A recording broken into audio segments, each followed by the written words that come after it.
Hey, hey, the drug class. Woohoo! All right, guys, it's time for the beginning of the alcoholism lecture. I want to point out everybody really rocked the last exam. I guess we should take tests online all the time.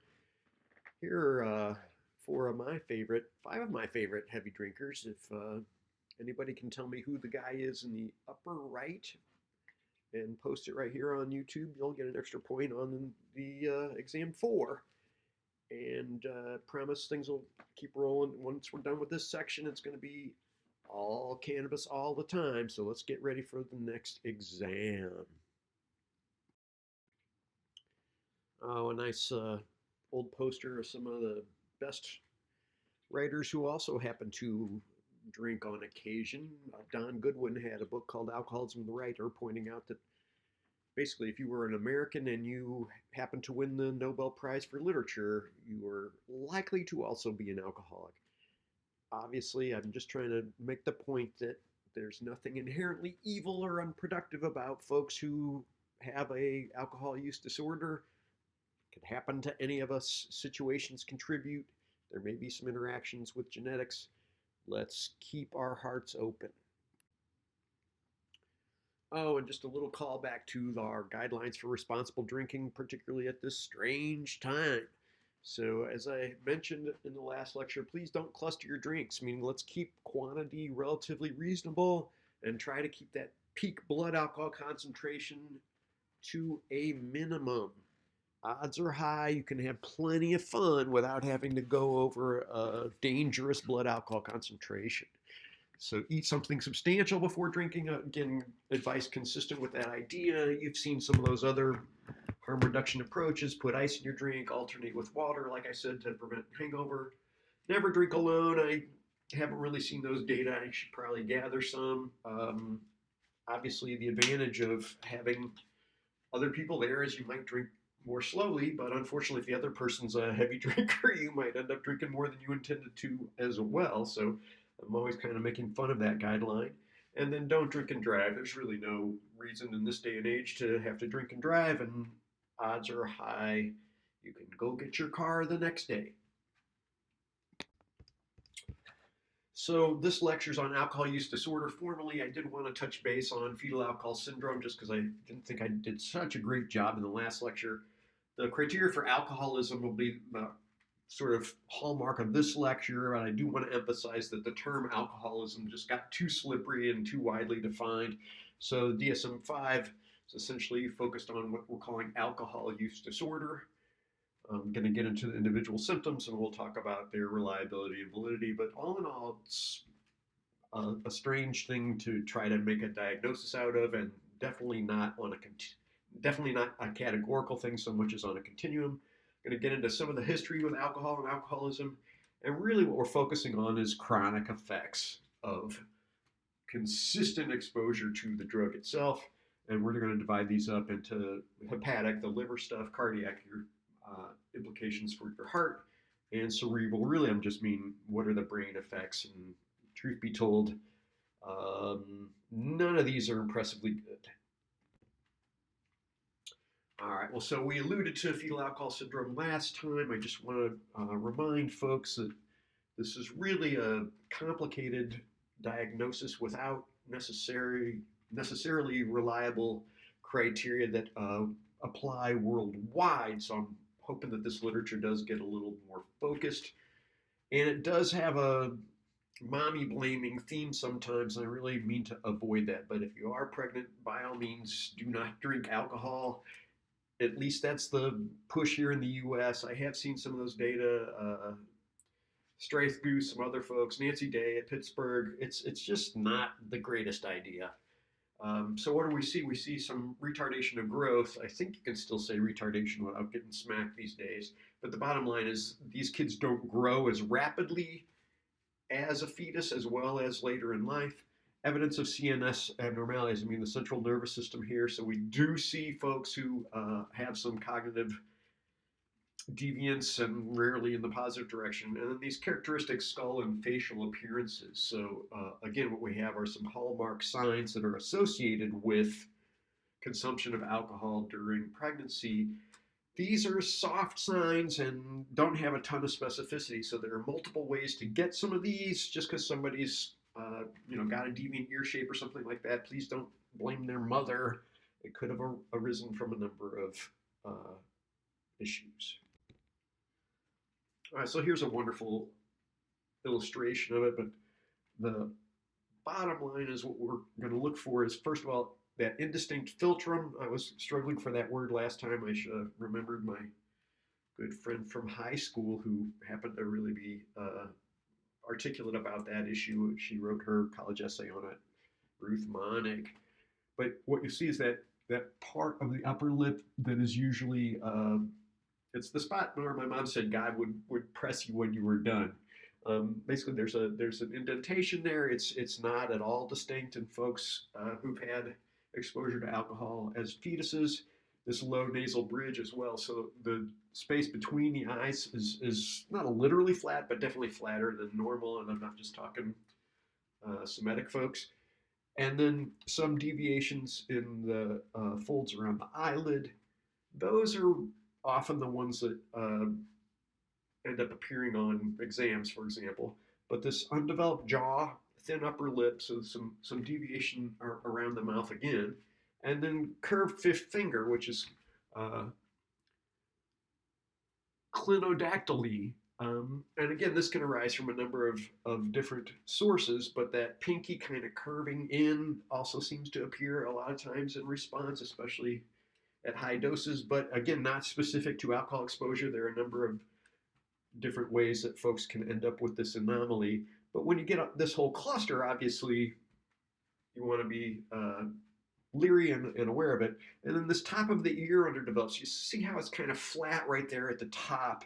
That does seem to be a common soft sign, again, for fetal alcohol exposure. The notion that it's a syndrome, unfortunately, got us all astray with the idea, hey, we got to get a diagnosis and a category and things like that.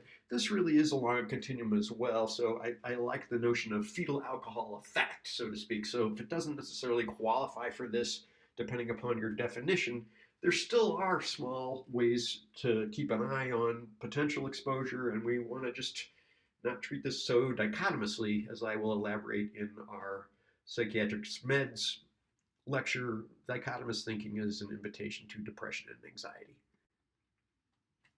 All right, well, as I get into the alcoholism definition, I really want to keep a few things in mind and just offer this disclaimer before folks start flaming me. First and foremost, there is a confirmation bias. We all have it. That is, we all tend to process and remember information that's consistent with our own biases. And I do it too. It's not like I'm free from it, but we tend to read and elaborate on things that are consistent with our stereotypes and often ignore or belittle things that are counter to our current stereotypes. When we were the Jewish family on food stamps back in Missouri, if you had a stereotype that Jews had all the money, folks who could remember we were Jewish couldn't remember we were on food stamps. Folks who knew we were on food stamps couldn't remember we were Jewish, right? There's just evidence that we tend to not process information that's inconsistent with what we already think. So please have an open mind with this, and I'm going to do the same. Generally, though, we are going to see something in here that isn't necessarily consistent with what you've heard or thought about this disorder. Please be sure to process that information as well. I'm talking about trends in large samples here. Obviously, not all alcoholics, not everybody with an alcohol use disorder is exactly the same.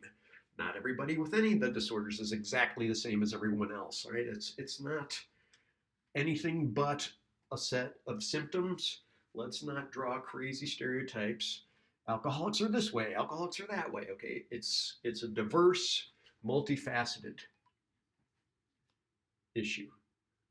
I do want to take an idiographic approach. By that I mean individualized. Every case is different. Not everybody has the exact same symptoms. Not everybody responds to treatment the same way. Believe it or not, there are multiple paths to getting over an alcohol use disorder, multiple paths to its development, Let's keep an open mind. And so, yes, the dichotomous thinking, you're an alcoholic or you're not, or there's one way to cure it or not. Let's try not to be quite that dichotomous, and I promise you'll be less anxious and less depressed. Labeling is a waste of time, as we discussed when we did the motivational interviewing work. I'm not a fan of the diagnostic categories anyway. Truth be told, if alcohol is messing things up for you, it's okay to discuss whether you qualify for the diagnosis or not.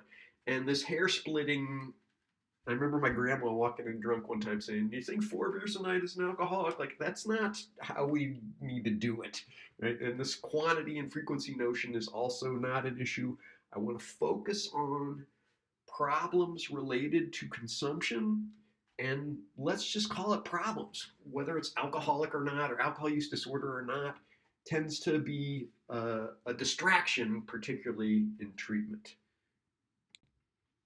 All right, so criteria for alcoholism, I just want to draw a nice, broad set of strokes about this, because really what we're trying to say here is everybody should have a multifaceted life, and their lives will be better for it.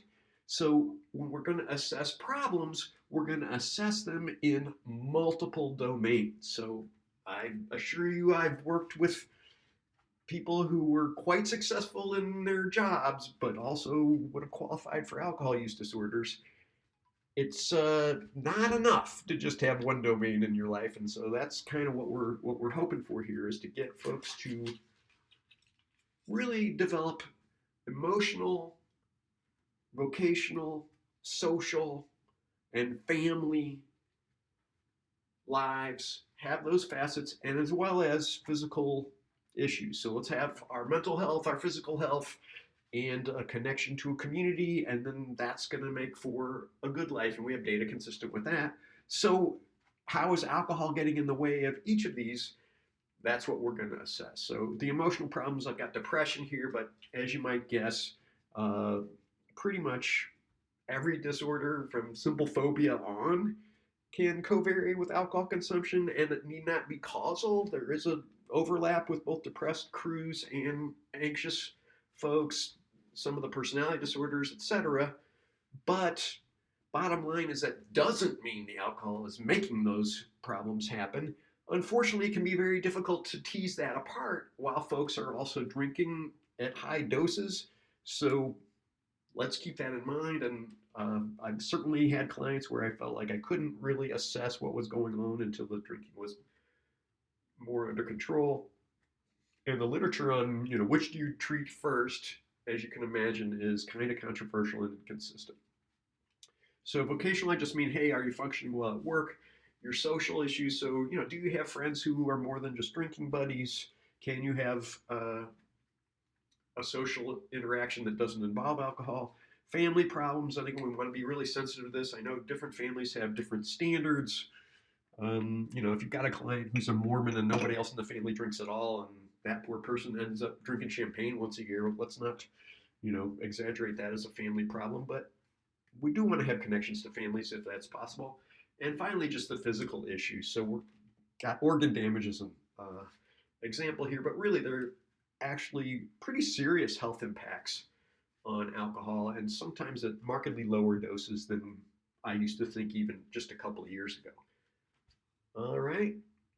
Well, let's go ahead. We've got use despite relationship problems.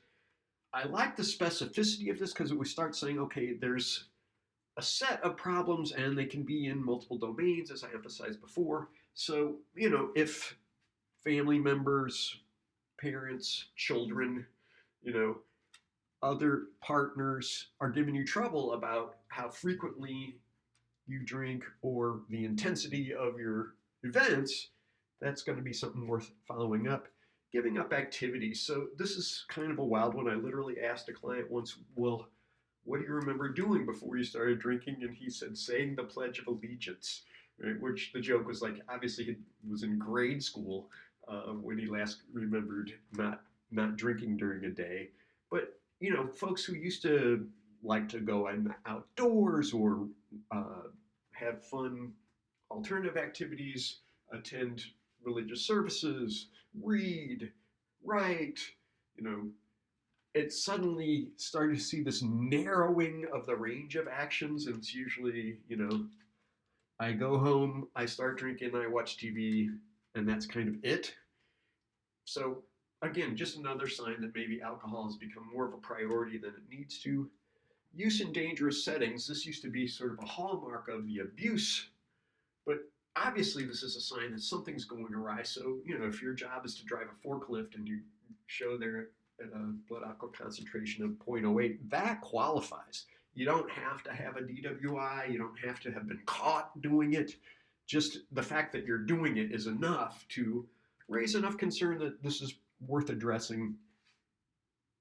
Use despite physical or psychological problems. So these are two separate symptoms, but if you're drinking when you already have, say, kidney disease or liver problems or things like that, you're obviously expressing a certain commitment to the experience that you wouldn't have if you were, shall we say, more free to choose. And use despite psychological problems, if you know that being intoxicated is contributing to some adverse aspects of your mood or just behaving in ways that are consistent with your values, that's enough to say, hey, this is a psychological problem. And then our hallmarks of what used to be called physical dependence, tolerance, and withdrawal. And tolerance just means, hey, it takes more than it used to. Remember the one beer buzz? I'm sure those days are long gone for some folks. But also this notion that, hey, 3 drinks used to really do it. Now 4 drinks is required. Now 6 drinks is required. And why is this a symptom? Well, truth be told, this is putting you at risk for exaggerated health problems down the line. Alcohol is toxic. Your liver and everything else has to really work hard to get that out of your system. And even if you're not subjectively feeling intoxication, that still all has to happen. And so this is a good sign for problematic use, at least with drugs that are, low in toxicity, as we talked about before. Therapeutic index is not impressive. You don't need a whole lot more to kill you than you do to get drunk. And as your tolerance goes up, this can be a rough problem. And then withdrawal, literally just, the fine young cannibals used to say, I was fine before you came, now you're gone, it's not the same. If you do not feel normal without the drug in your system, that's really withdrawal. Now, I make fun of the cannabis withdrawal things because the scales are symptoms like loss of appetite. I don't think of those sorts of things. I'm talking about, hey, you're irritable, you're grouchy, you're nauseated, you don't feel right, and then the extremes, delirium tremens type shakes, physical, actual palsy. Again, another sign that the alcohol use has become maladaptive. Okay, highlights from the history of alcohol abuse. Really, these are highlights from the history of alcohol. Now, as we mentioned, alcohol goes way back. Folks have been fermenting stuff long before any of this. But just here in the U.S., before it was the United States, folks definitely drank, and beer was quite the beverage of choice, if only to store your grain in a nice, comfortable way. Benjamin Rush, who was, in a sense, the first Surgeon General, said, look, there are a lot of dangers associated with this, and we need to be mindful of it, all the way back in 1785. And then, certainly by the turn of the 19th century, but 1830s to 1850s, we see the advent of the Temperance Society, other temperance-oriented groups. Now, temperance back then meant temperance, meant, hey, let's be moderate, let's be mindful of how we do this. Alcohol has a place in people's lives, but it shouldn't be too much. Unfortunately, they didn't make the progress they wanted to, and it started getting more and more dichotomous. More, hey, alcohol is completely evil and we got to get it completely away. Let's make it completely illegal, which you can imagine other countries must have looked at us and thought, wow, you guys are crazy, right? Nevertheless, a whole lot of wild political machinations led to prohibition. So the Volstead Act, which went into effect in 1920, but really the key prohibition passed in 1919. So we literally had over a decade, right, of alcohol being illegal here in the US.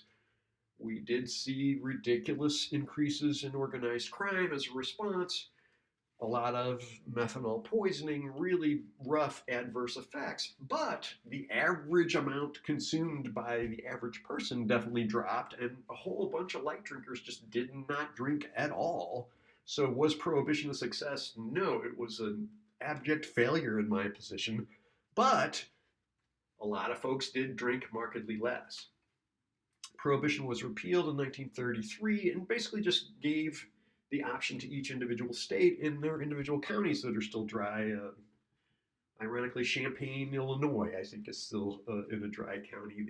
You can see that just decided to make this more of a local issue and keep the federal government out of it.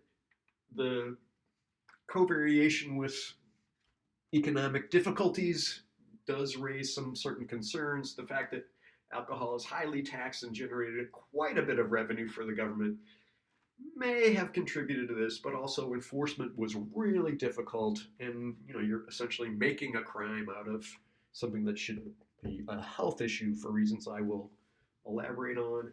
1966, Mississippi was the last state to repeal, and actually bootleggers at the time were a little disappointed. So wrecking that underground market really did undermine the price, if nothing else. So our relationship with alcohol here in the US is obviously pretty conflicted. We don't have necessarily the good habits for modeling how to drink appropriately, and we're still struggling, truth be told. So let's just keep an eye. Key dates, I like that 1966 just because I think it's intriguing to know how late some states still had prohibition on their books. But the key notion is that prohibition passed in 1919, it went into effect in 1920, and was repealed in 1933. If you guys get the chance to watch Boardwalk Empire, I think you might get a kick out of it. And there are a number of really fun movies that relate to this. It does beg the question about cannabis prohibition, and as we're seeing, economic contributors, but also increased knowledge helped some of that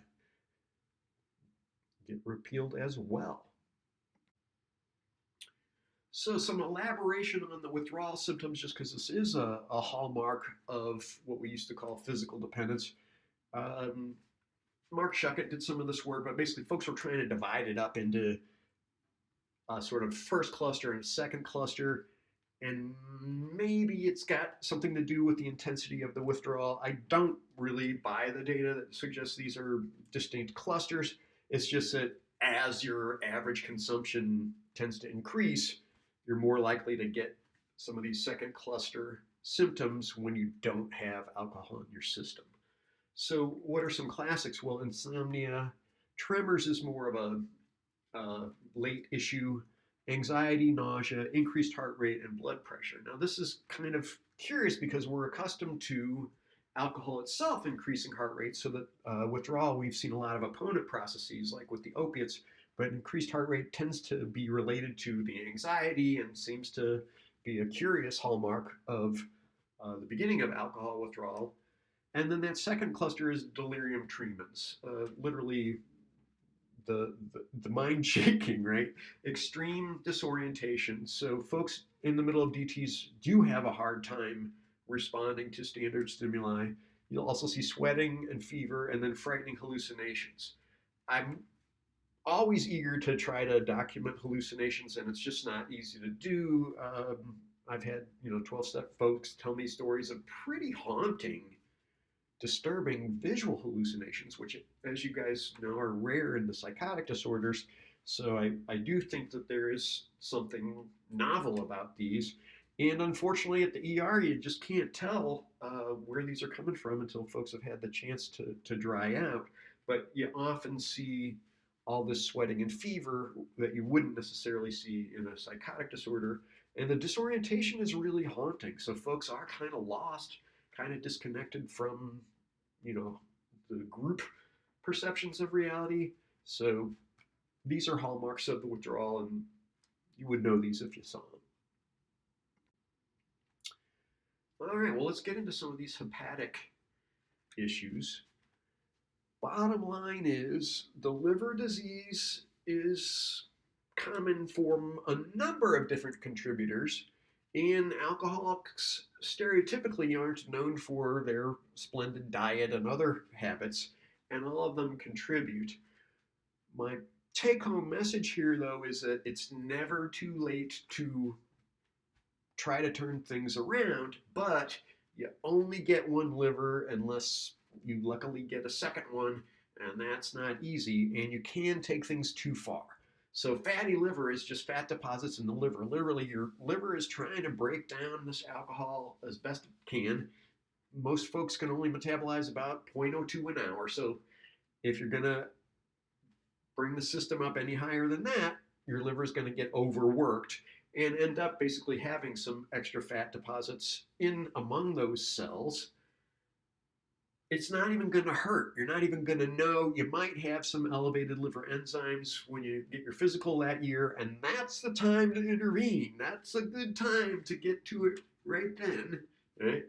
But most folks don't even know they have fat deposits in their liver and unfortunately continue to drink until they reach the next stage, which is alcoholic hepatitis. Now, this isn't just from alcohol itself, but a combination of contributors. But now the liver is inflamed. If you think about any other kind of injury, like if you've had a scar and it looks kind of red, or you had a cut that got infected, that sort of inflammation is exactly the same idea, but now it's inside your liver, right? So this is alcoholic hepatitis, and literally just means there's inflammation. You are gonna, someone presses on your stomach, it's really gonna hurt, and people misattribute that to all kinds of things, but the bottom line is that's because the liver has now inflamed. It's got those prostaglandins and all that fluid and things like that going in there to create this symptom. It's still okay to intervene now, and you could actually get everything back to normal if you quit drinking and take good care of yourself. But your liver is an astounding organ and really can recover well if you just give it the chance. Unfortunately, the next stage, alcoholic cirrhosis, is a scarring of these liver cells, a deterioration, if you will. So, from scars on your skin, like it never quite goes back to exactly the same way it was. Those cells really aren't liver cells anymore. It's scar tissue. It's not going to be able to metabolize anything. It's just going to be a scar right there.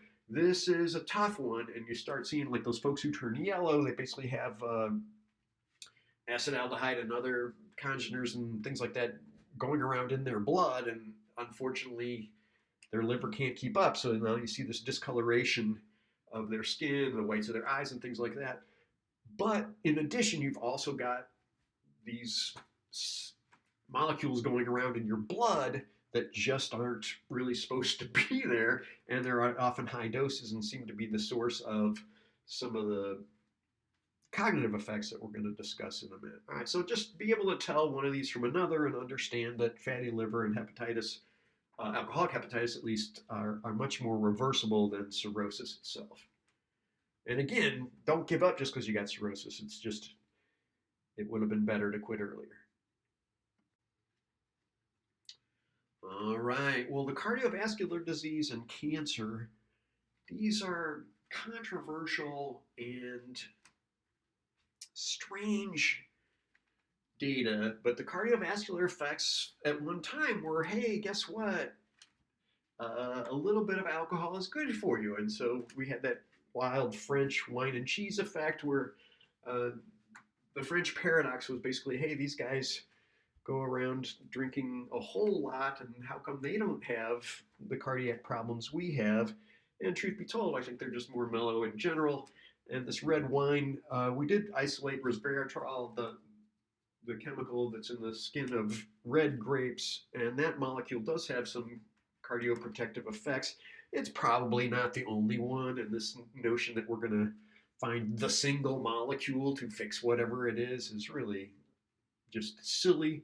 And truth be told, grapes are good for you. Like, all plants are good for you. It's not, except, poisonous mushrooms or something like that. But a fruit is going to be good for you. If you really think resveratrol is your thing, of course you could just drink grape juice and get that.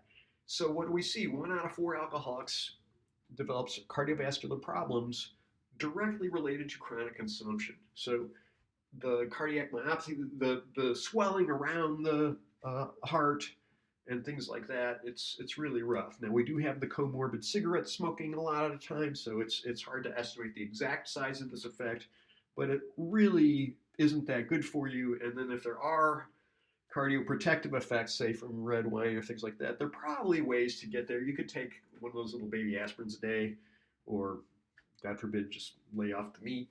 There are other ways to get that effect. It does not justify the idea of, oh, let me drink for my health, despite the toasts. And then chronic alcohol abuse is associated with increased risk of cancer of the pharynx, larynx, liver, and in women the breast.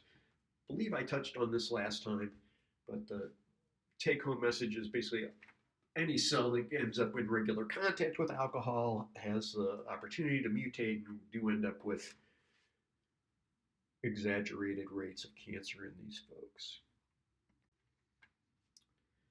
All right, so alcoholic dementia, Wernicke-Korsakoff syndrome. Bottom line is just know what these are, and I'm not going to pretend like we can tell Wernicke's from Korsakoff's anymore.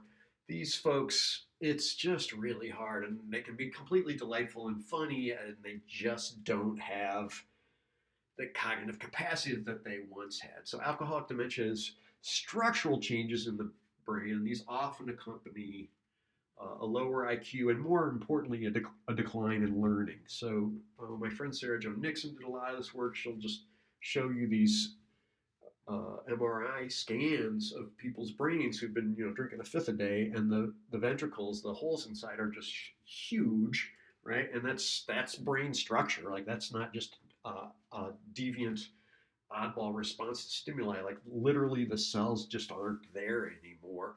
Obviously, there are a lot of functional impairments as well, but this is the hallmark of dementia. Lower IQ meaning literally lower than it used to be, right? So it's not that they necessarily have an IQ that's below 100 or something like that. It's that it's lower than it once was. And where does this show up? It usually shows up in the fluid intelligence measures, the measures of how quickly do you learn new material. So many an alcoholic has crystallized intelligence intact, meaning stuff that they've already learned and really mastered they can hang on to, but it's the jumping on new material and learning it rapidly that's really impaired first. The Korsakoffs, what we see is confusion, motor impairment, chronic amnesia, general apathy. We're trying to separate these out as two things. I think one thing that's an issue is that a lot of the B vitamins are lost because they're required for metabolizing alcohol itself. You do see what I call confabulation, what the field calls confabulation, and that's folks trying to kind of cover up for the fact that they're having a memory issue. So you'll see a guy in the ER and they'll say, "Hey, do you know me?" And they'll say, "Oh yeah, I know you, Clancy's bar, dude. You are so funny. Remember that time, right?" And just kind of run with it, sort of trying to cover up. Or if I say, "Tell me the date today," and they're like, "Oh, come on. You know what day it is," right? Trying to kind of work their way around, or sometimes so lost that they think I'm somebody who I'm not, but I might look like somebody, and then they can say, "Oh, sorry, I thought you were somebody else," right? The motor impairments, it's hard to tell some specific to alcohol, but we see these consistently with a number of brain dysfunctions. The chronic amnesia is just literally, it's impossible to learn new material. And then the general apathy, this is a curious thing to measure, as you can imagine, but that after a while just don't really give a shit about anything and see through the matrix, so to speak. So that it's hard to get them motivated, and then of course that makes it hard to get them motivated for treatment. God willing, we'll intervene earlier on this. The B12 and other B vitamin contributors, I did propose one time that we should just add B vitamins to every alcoholic beverage, but that supplementation is somehow illegal, so I jumped on another soapbox, basically. Oh, okay, I messed up these uh, criteria for fetal alcohol syndrome, but just wanted to emphasize that some of the screening instruments are particularly helpful in pregnant women. And again, I don't mean to be targeting women on this or anything like that, but I just wanted to segue to some of the different alcohol screening uh, items that folks can use in mental health or physical health, or anytime you see a physician, you might get asked about these kinds of things. Right? So, what I think is one of the funniest ones is called the tweak. Right? So, uh, T means just tolerance. So, yeah, this has had some efficacy in screens for pregnant women and just get folks to discuss the issue and definitely decrease consumption during pregnancy. So, the T stands for tolerance, which we talked about. Worry.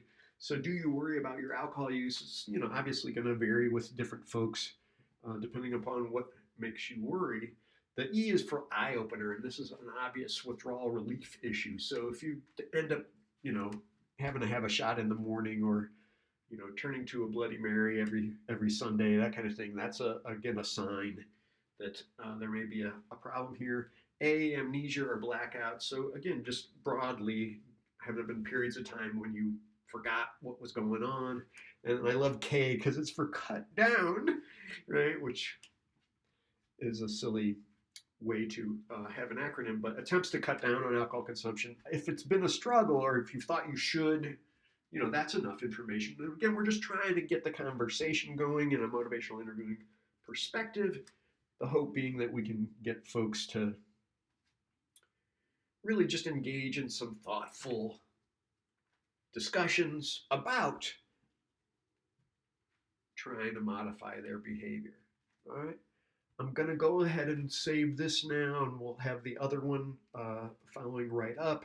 But this lecture will get you guys started, and then I'll pick up more on some of the family dynamics of alcoholism and issues related to treatment, as I discussed in the outline. Stay strong and keep up the good work.